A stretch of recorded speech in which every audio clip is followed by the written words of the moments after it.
Welcome back to Bargirl Baddies. Today's story comes from a listener named Marcus, and I'll be honest with you, this one hit different. We hear a lot of tales about bar girls, about scams, about money disappearing into thin air. But Marcus's story is something else entirely.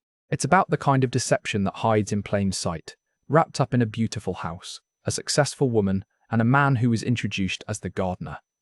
Marcus thought he'd found his soulmate in Chiang Mai. A woman who had everything together, who didn't need saving, until he realised the man sleeping in the guest house, tending the orchids, joining them for dinner, wasn't who she said he was. And by the time he figured it out, he'd lost nearly half his life savings to a lie so obvious that everyone in the neighbourhood knew except him. Marcus is 34, from Brisbane, Australia. Divorced, burned out, looking for a fresh start. And if you've ever felt invisible in your own life, if you've ever been so desperate for connection that you ignored every red flag waving in your face, you'll understand exactly how he ended up funding two people's lives while believing he was building a future with one. Before we get into it, drop a comment and let me know where you're watching from. And if you've ever ignored your gut because the dream was too beautiful to question, hit that like button and subscribe. Because Marcus's story, painful as it is, might just save you from making the same mistake. Here's what Marcus sent us. I need to start this story back in Brisbane because that's where I lost myself the first time.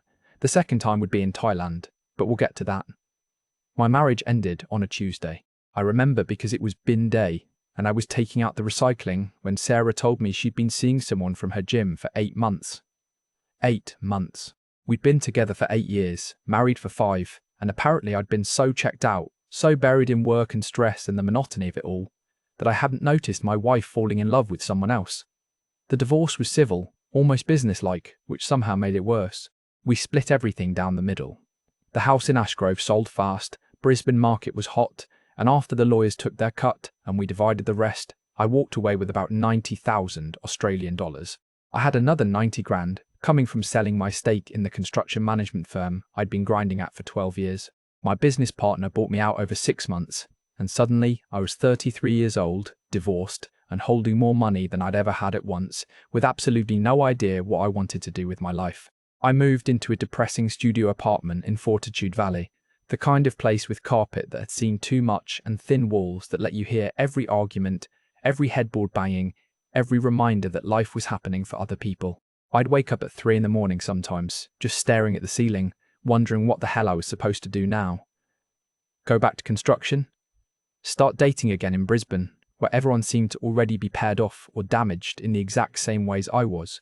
The thought of downloading Tinder, of sitting across from someone at some trendy Milton cafe making small talk about Netflix shows and weekend plans, made me want to walk into the Brisbane River. That's when the algorithm got me. I started watching YouTube videos at night. First it was just random stuff, travel videos, anything to fill the silence. But then I stumbled onto these expat channels, guys talking about living in Southeast Asia, Thailand, Vietnam, Cambodia, the Philippines. They all had the same story, different versions of the same escape. Sold everything, bought a one-way ticket, living on a fraction of what they'd spend back home. Beautiful weather, cheap beer, friendly people, and, yeah, the women. They didn't say it directly, but you could read between the lines. Western men were valued there. Appreciated, not invisible. I fell down the rabbit hole hard.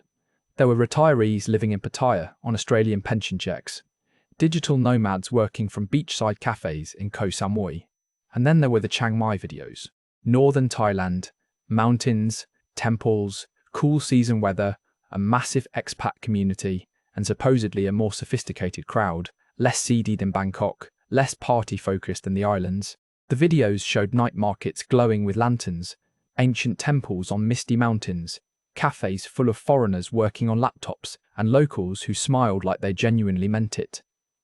I watched one video about 50 times. It was this guy, maybe 40, riding a motorcycle through rice fields at sunset, and he just kept saying, "I wish I'd done this 10 years ago." That line haunted me.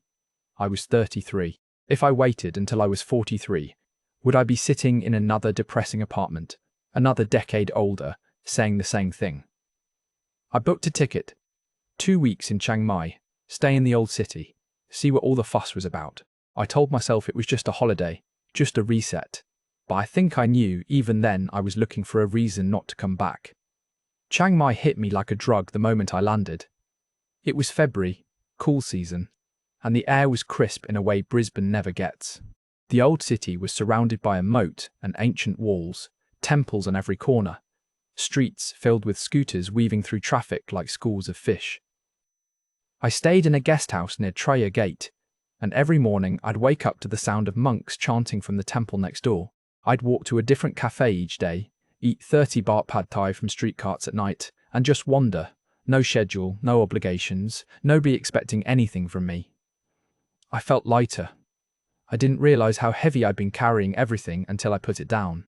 On my 5th day there, I was sitting at a cafe in Nimman, the trendy part of town, all hipster coffee shops and boutique hotels.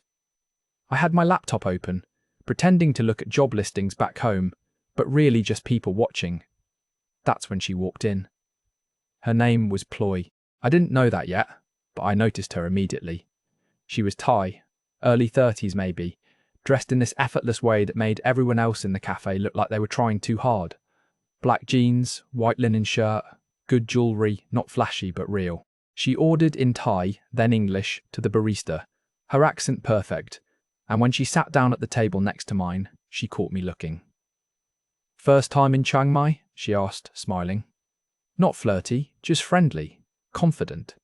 We started talking. It turned out she owned a small boutique in Nimman, selling handmade Thai silk and contemporary stuff, not tourist garbage.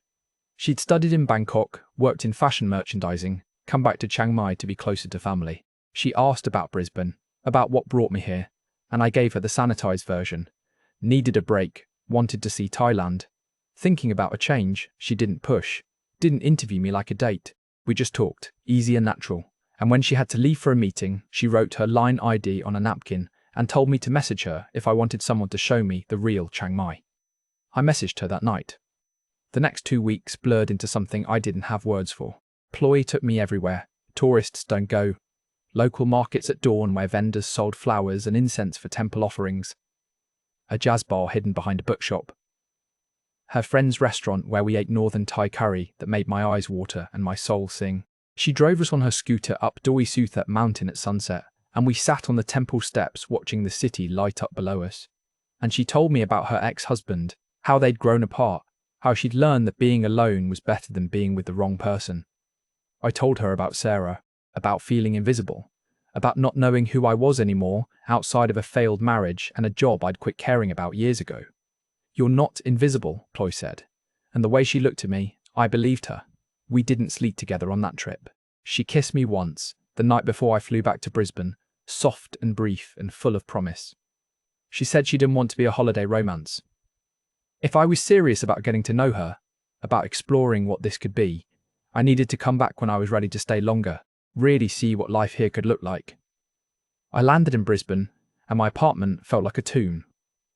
Grey skies, cold winter settling in, the same traffic, the same faces, the same crushing ordinary life waiting to swallow me again. I'd go to the gym and see couples like Sarah and her new boyfriend, all matching athleisure and shared playlists. I'd meet old mates at the pub and listen to them complain about mortgages and toddlers and jobs they hated, and all I could think about was Ploy's laugh, the smell of jasmine and incense, the feeling of being wanted. We messaged every day. Video calls at weird hours because of the time difference. She'd show me her boutique, new inventory she was excited about. I'd show her the Brisbane River, tell her about my day, and it all felt so small and pointless compared to the life she was describing. 4 months later, I made the decision. I sold my car, put everything I owned into storage except what fit in 2 suitcases. My business partner had finished buying me out, so I had the full 180,000 Australian dollars sitting in my account. At the exchange rate, that was about 4.1 million baht, a fortune in Thailand. Enough to live comfortably for years if I was smart, enough to start over, enough to build something real.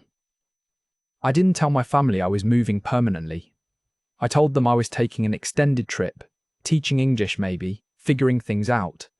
My mum cried.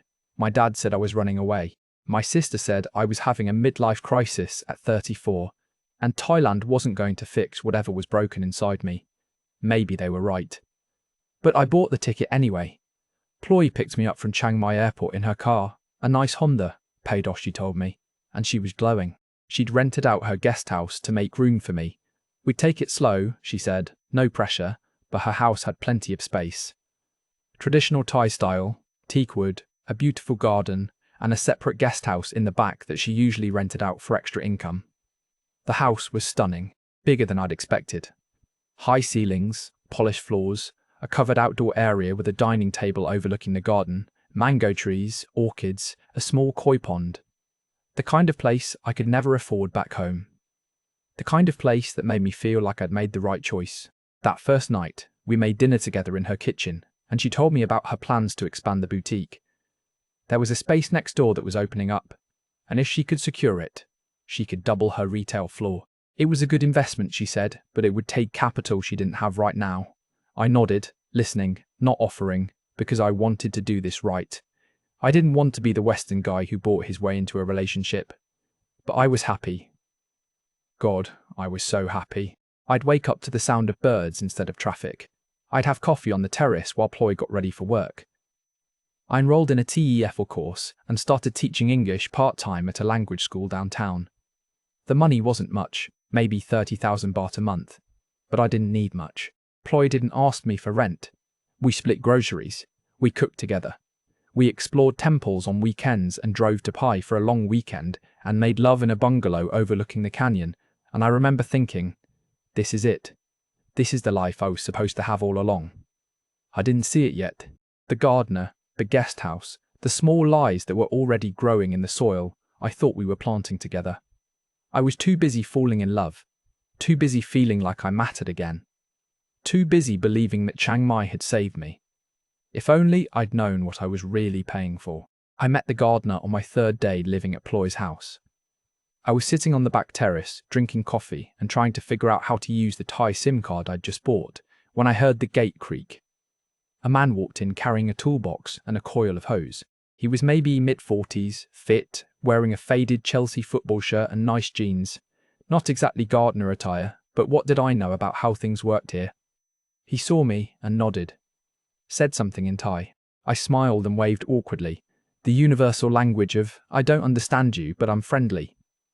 Ploy came out a few minutes later and spoke to him in rapid Thai, gesturing toward the orchids that lined the back fence and the koi pond filter that had been making weird noises. She turned to me, smiling. This is Somchai. He takes care of the property, the garden, small repairs, things like that. He lives in the guest house. I stood up to shake his hand, very Australian of me, very awkward.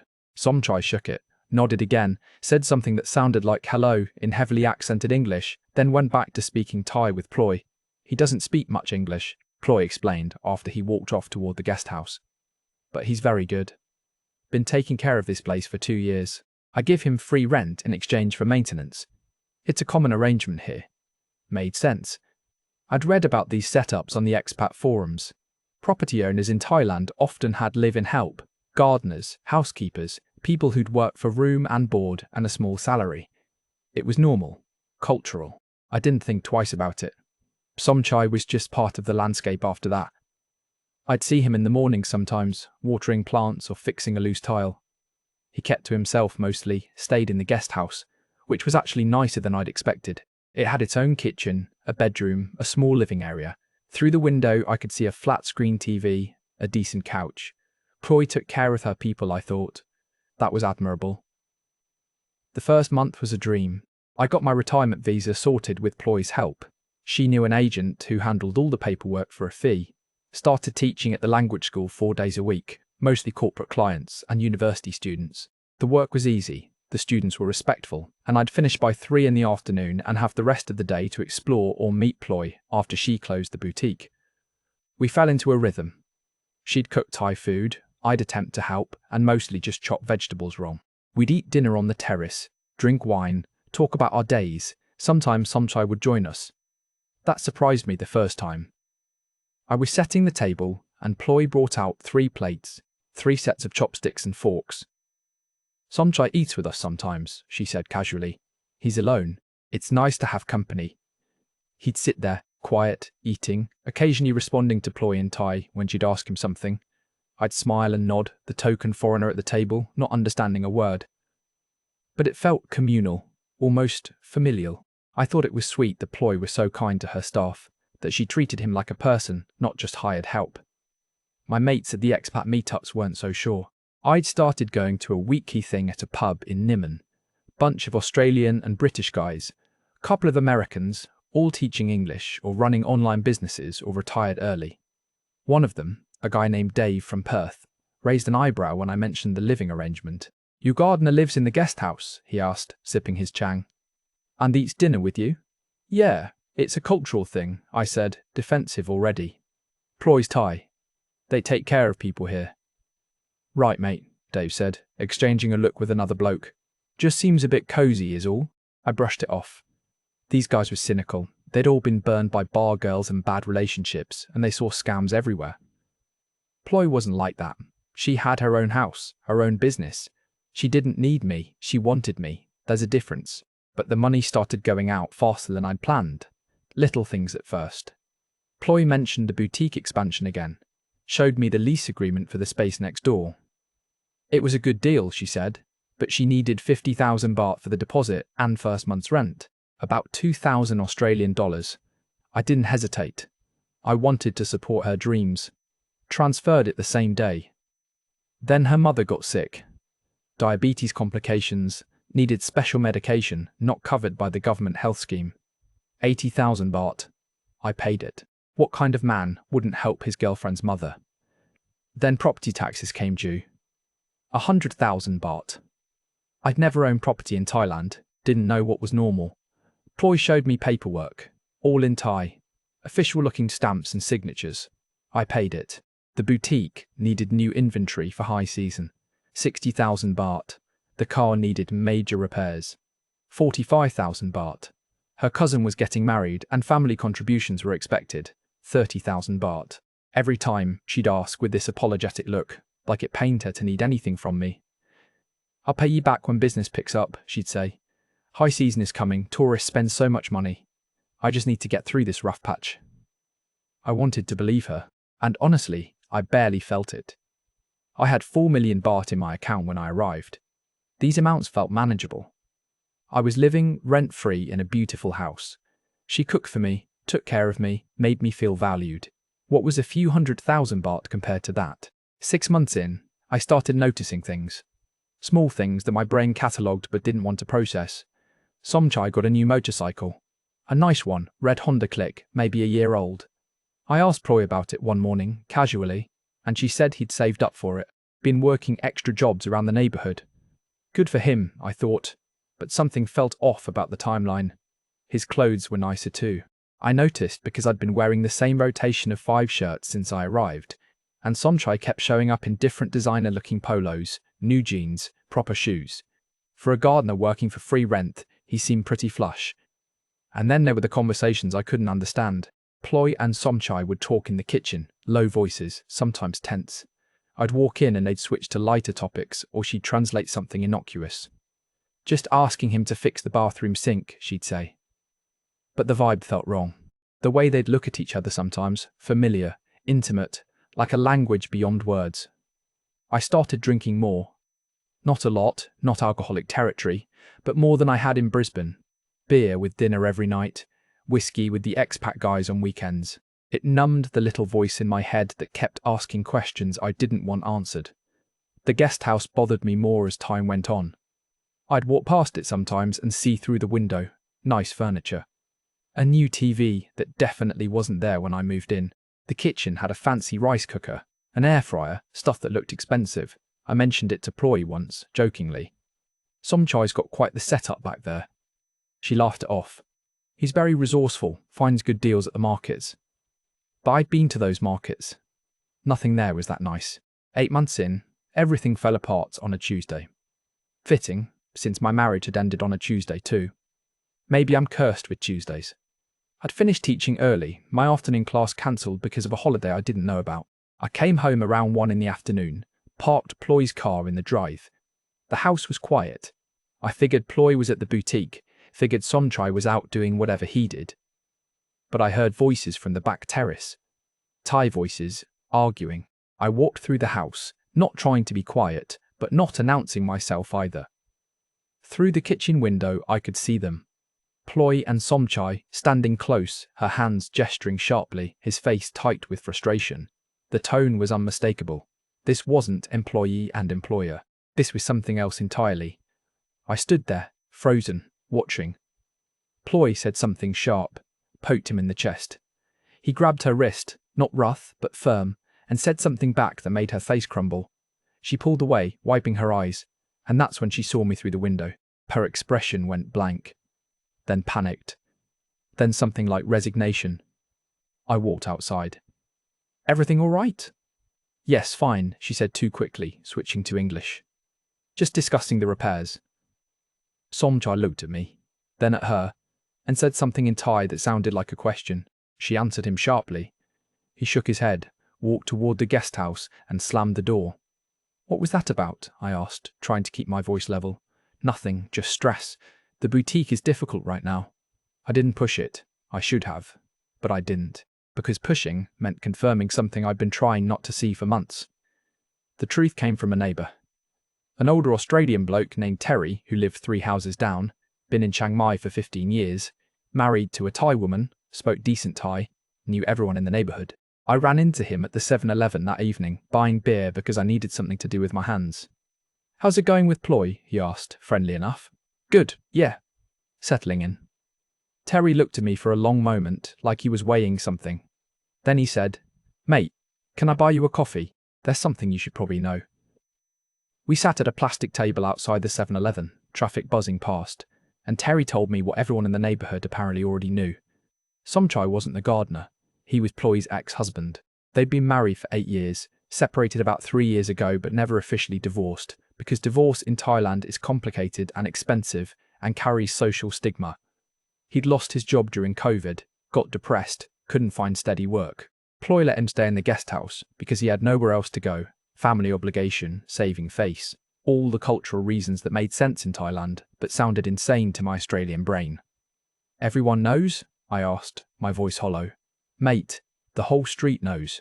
Thought you knew too, honestly. Thought it was some modern arrangement. I felt sick. Actually nauseous. Why didn't anyone tell me? Terry shrugged, uncomfortable. Not my business, is it? Lot of expats here don't want to hear the truth about their birds. Shoot the messenger and all that. But you seem like a good bloke, and after seeing you around for months, figured you deserved to know. I went home. Didn't confront her immediately. I sat in the car in the driveway for 20 minutes, just staring at the house, at the guest house behind it, at the life I thought I'd built. All the money I'd given her flashed through my mind like a calculator. The boutique expansion, the medical bills, the property taxes, the car repairs, the inventory, the wedding, all of it. How much had been real? How much had gone to supporting both of them? When I finally went inside, Ploy was in the kitchen making dinner. Pad see ew, my favourite. The smell made me want to vomit.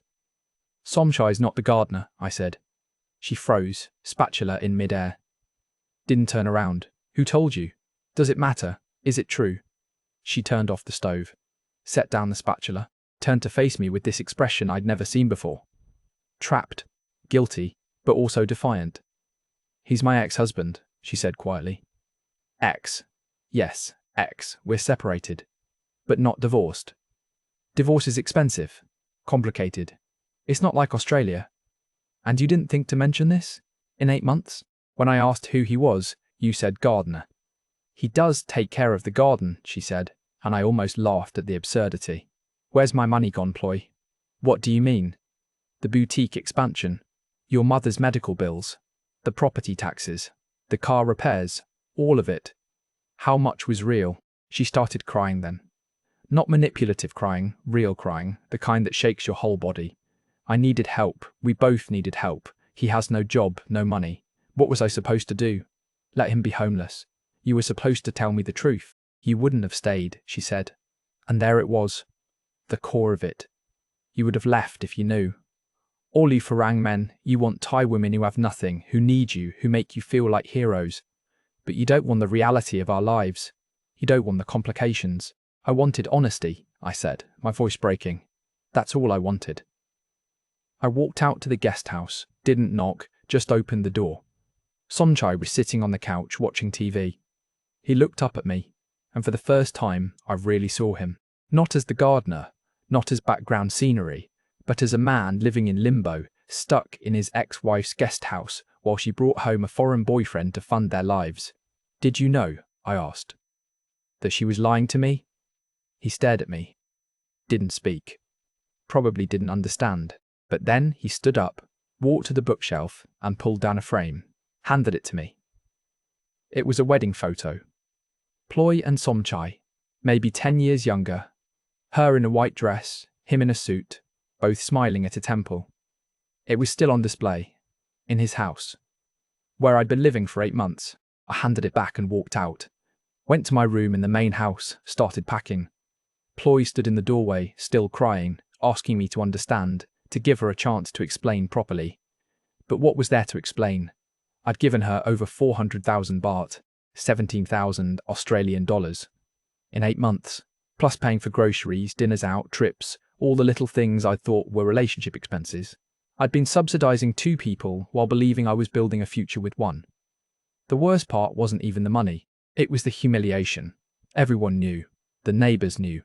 The expat community probably knew. I'd been that guy, the clueless foreigner, the walking ATM, too blinded by loneliness and desperation to see what was right in front of me.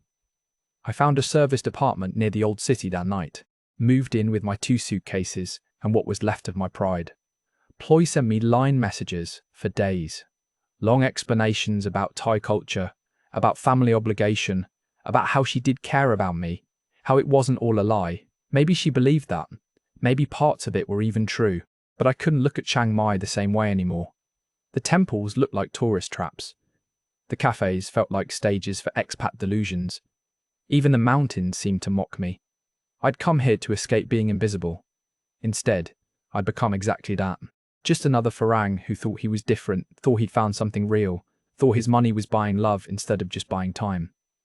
The serviced apartment was everything Ploy's house wasn't. Small, sterile, generic. Beige walls, IKEA furniture, a kitchenette that barely fit a microwave and a hot plate. But it was mine. Nobody was lying to me here. Nobody was eating dinner at my table while I paid their bills. It cost 12,000 baht a month, utilities included, and I signed a 3-month lease because I didn't know what else to do. The first week, I barely left. I'd wake up at weird hours, the jet lag reversed somehow, my body rejecting Thailand like a failed organ transplant. I'd lie in bed scrolling through Ploy's line messages. She sent them every day, sometimes multiple times a day. Long paragraphs in English explaining Thai culture, Buddhist principles of compassion, the concept of kreng jai, which apparently meant being considerate of others' feelings even at your own expense. She said, I didn't understand how things worked here. That family obligations weren't optional, that Somchai was her responsibility, whether she wanted him to be or not. In Thailand, we don't abandon people, she wrote. Even ex-husbands. Even when it's hard. You Farang think love is just 2 people, but here it's everyone. Family, community, obligation. I should have told you, I know, but you would have left. And I needed you, not just for money, for hope. I didn't respond.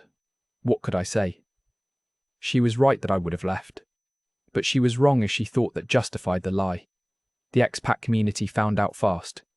Chiang Mai is a small town when you're a foreigner. Everyone knows everyone, and gossip travels at the speed of line group chats. I'd go to the Monday night meetup at the pub and feel the looks. Some sympathetic, some amused, some that said, we tried to warn you.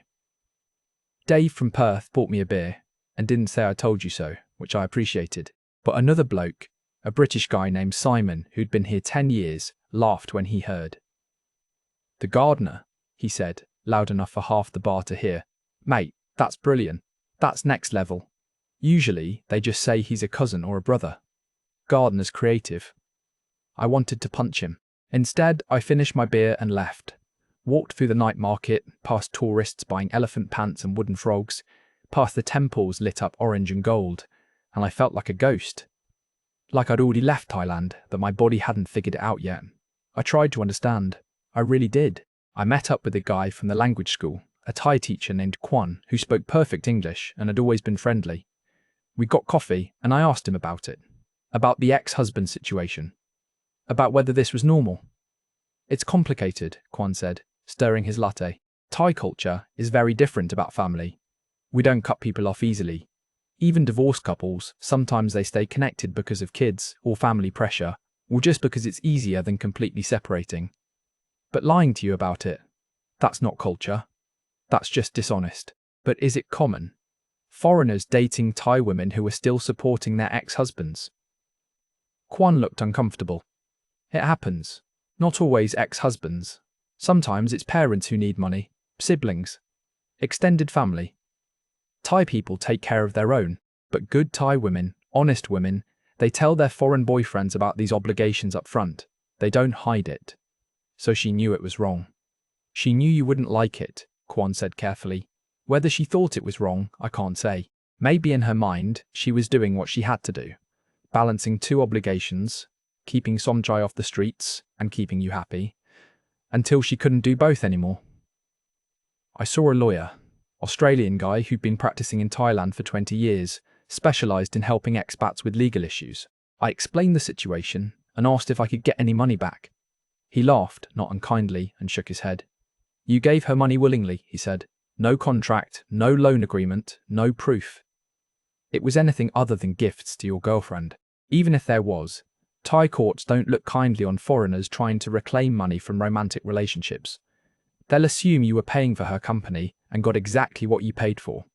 You've got no legal recourse here, mate. Expensive lesson, but it's learned. 17,000 Australian dollars. Gone. Just gone. And another 60,000 in living expenses, travel, all the things I'd paid for thinking we were building something together. I still had about 140,000 AUD left, which was more than most people had, but it felt like failure. Like I'd set fire to money just to feel warm for a few months. I started drinking alone, not at the expat bars where people knew my story, but at small Thai places in the old city where I could sit in the corner with a bottle of Sangsom and Coke and nobody bothered me. I'd watch Thai families eating dinner together, laughing, and I'd think about Somchai employee eating on that terrace while I smiled like an idiot, thinking I was part of something real. Depression settled in like the hot season. Heavy, inescapable, draining. I stopped teaching. Called in sick so many times they stopped calling back, stopped going to the gym, stopped shaving. I'd order food delivery and eat it in bed, watching Netflix shows I'd already seen. Anything to fill the hours between waking up and going back to sleep. An older expat named Graham found me at a 7-Eleven one night, looking rough enough that he insisted on buying me dinner. Graham was 68, been in Thailand since the 90s, married to a Thai woman for 25 years, had 2 grown kids. He was one of the success stories. We sat at a noodle shop and he let me talk. I'm so stupid, I said. Everyone knew except me. I was living with her ex-husband and didn't even realise it. You weren't stupid, Graham said. You were lonely. And loneliness makes us see what we want to see. You wanted to believe you'd found someone special, someone who didn't need you for money. So when evidence suggested otherwise, your brain rejected it. Self-preservation. If you'd accepted the truth earlier, you'd have had to accept you were alone again. That's harder than being lied to. Did you ever go through something like this? Different, but similar. Lost a lot of money early on to a woman who had a whole other family I didn't know about. Husband in Bangkok, kids in school, and me paying for all of it, thinking I was her only one. It broke me for a while. Nearly went home. But then I met my wife, and she was nothing like that. Honest, hard-working, came from nothing but never asked me for anything she couldn't pay back. They're not all the same, mate. The problem is figuring out which is which before you've lost your shirt. How do you tell the difference? Graham thought about it. Watch what they do when you say no. A good woman respects boundaries. A woman working an angle gets angry or disappears when the money stops. And always, always trust your gut. If something feels off, it probably is. My gut had been screaming for months. I just hadn't wanted to listen. I gave myself a deadline, December. If I still felt this hollow by December, I'd book a flight home. I had 3 months to figure out if Thailand was salvageable, or if I'd ruined it for myself by choosing the wrong person to trust. I tried. I really did. I took a weekend trip to Pai, stayed in a cheap bungalow, hiked to waterfalls, tried to rediscover what I'd loved about northern Thailand before Ploy. But everywhere I looked I saw couples. Farang men with Thai women, holding hands, laughing, and all I could think was, how many of those are real? How many were built on lies and money and mutual delusion? How many would end up like me in a serviced apartment, wondering where it all went wrong? I went to a temple one morning, Wat Phra, that Doi Susep, the big one on the mountain, climbed the 300 steps, paid my 20 baht, walked around the golden chedi while monks chanted. An old monk saw me sitting alone, looking probably as lost as I felt, and came over. He spoke decent English. "You have heavy heart," he said. Not a question. "Yeah, attachment causes suffering," he said, which was about the most Buddhist thing I could have expected. You attach to idea of love, of future, of how things should be. When reality different, you suffer. Not because reality is bad, because attachment was wrong. So I shouldn't have cared about her. You should care. Caring is human. But attaching to outcome, to expectation, to need for a relationship to be perfect, this causes pain. She is imperfect person. You are imperfect person. Together you create imperfect situation. This is life. It should have felt like fortune cookie wisdom, but sitting there on that mountain, listening to bells ring and incense smoke curling up toward the sky, it landed differently. I had attached to the fantasy of ploy, of Thailand, of the fresh start. I needed it so badly that I'd ignored reality until reality punched me in the face. December came. I booked a flight to Brisbane, leaving January 10th. Gave notice on the apartment. Started packing up the life I'd tried to build. Ploy sent one last message. "I'm sorry I hurt you. I'm sorry I lied. You deserve better. I hope you find happiness, Marcus. You're a good man." I believe she meant it. That was the worst part. It wasn't a scam in the traditional sense. She wasn't a bar girl working an angle. She was a real person with real problems who saw an opportunity to solve them and took it. She cared about me, probably, but she cared about her obligations more, and she was willing to lie to balance both. I responded for the first time in 2 months. "I hope you find a way to be honest with the next one. He'll appreciate it more than the money." She didn't respond. I didn't expect her to. I left Thailand on a cloudy morning in January. No dramatic sunset, no last look at the mountains, just a grab to the airport and a 12-hour flight to Brisbane. My sister picked me up, took one look at me and didn't ask questions. Just drove me to her place in New Farm. Set me up in the spare room and let me exist for a while. It's been 6 months now. I'm back in construction, working for a different firm, smaller projects, less stress. I've got my own apartment in Wollongabba. Nothing fancy, but it's mine. I go to therapy on Thursdays. Started dating again, carefully, locally. Australian women who have their own jobs and their own lives and no ex-husbands living in guest houses. I think about Ploy sometimes. About Somchai. About that house with the mango trees and the koi pond and the lies growing in the garden like weeds. I wonder if they're still there, living in that strange limbo, or if she found another foreigner to help carry the weight. I've told this story to a few people, usually late at night over beers, and they always ask the same question. Do you regret going to Thailand? Honestly, no. I regret trusting the wrong person. I regret ignoring the signs. I regret not asking harder questions when my gut told me something was off, but I don't regret trying. I was drowning in Brisbane and Thailand gave me a reason to swim. Even if I swam toward the wrong shore. What I learned is this. Desperation makes you stupid. Loneliness makes you blind. And when you're both desperate and lonely, you'll accept explanations that don't make sense because the alternative is admitting you're alone again. The gardener was there the whole time. Eating at my table, living in a house I helped pay for, wearing clothes I indirectly bought. I didn't want to see it, so I didn't, until I couldn't avoid it anymore. If you're thinking about moving abroad for love, for escape, for a fresh start, do it. But do it with your eyes open. Ask the hard questions, trust your instincts, and understand that in places like Thailand, where Western money goes far and cultural obligations run deep, you're not just dating a person. You're dating their entire situation, their family, their debts, their past, their ex-husbands living in guest houses. And if the gardener eats dinner at the family table, he's not the bloody gardener. That's Marcus's story, and honestly, it's one that hits harder than most we've covered on this channel, because there's no clear villain here. Ploy wasn't a bar girl. She wasn't a professional scammer. She was a woman caught between cultural obligation and financial survival who saw Marcus as a solution and shaped the truth to fit the need. And Marcus wasn't some sex tourist looking for a young bride. He was a burned-out divorcee looking for connection who wanted so badly to believe he'd found something real that he ignored everything suggesting otherwise. This is the grey area where most expat relationship disasters actually live, not in the bars of Walking Street or Soy Cowboy, but in nice houses in Niman with successful women who present as equals but carry invisible weight that Western men don't understand until they're already paying for it.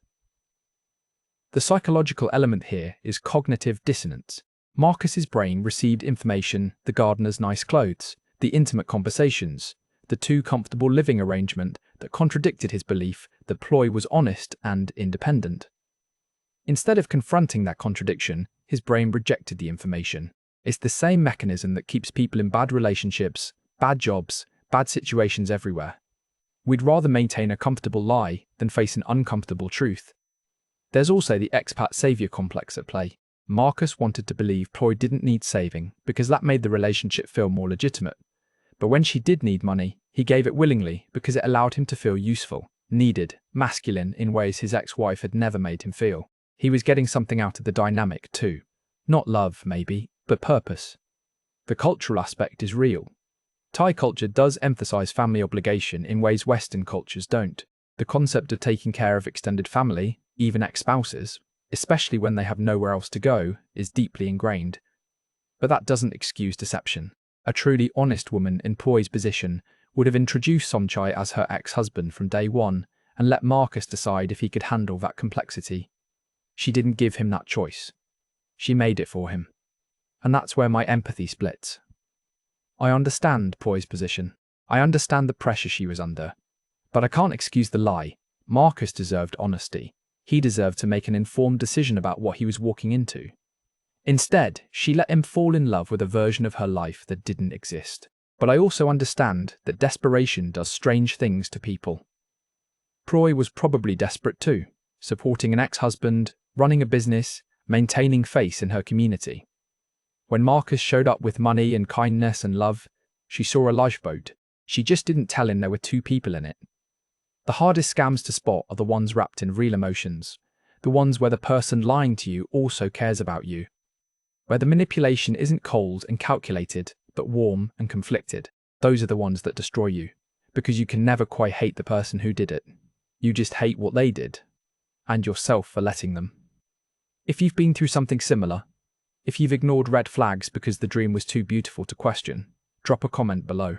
This community exists because these stories are more common than anyone wants to admit, and maybe by sharing them, by talking about the grey areas and the cultural complications and the lies we tell ourselves, we can help the next person see the gardener for what he really is before they've lost half their savings. Thanks for watching Bargirl Baddies. Take care of yourselves out there, and remember, when something feels off, trust that feeling. Your gut knows things your heart doesn't want to accept.